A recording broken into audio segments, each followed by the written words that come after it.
ADN से मैं हूं आकाश न्याजी। सूबाई वजीर चौधरी शाफिक हुसैन के ड्राइवर के बेटा को चनाब पुल पर मौत के घाट उतार दिया गया। इंतहाई अलमनाक वाकया पेश आया है।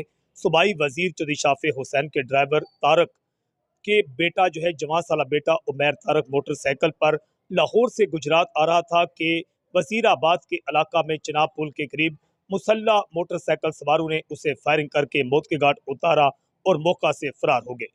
ये खबर जंगल की आग की तरह फैल गई। बताया गया कि मोटरसाइकिल सवार उमैर तारक पंजाब असम्बली में जूनियर सिक्योरिटी असिस्टेंट के तौर पर काम कर रहा था। वो मौका पर ही गोलियां लगने से जिंदगी की बाजी हार गया। गुजरात के गांव मलकोवाल का वो रहायशी बताया गया है।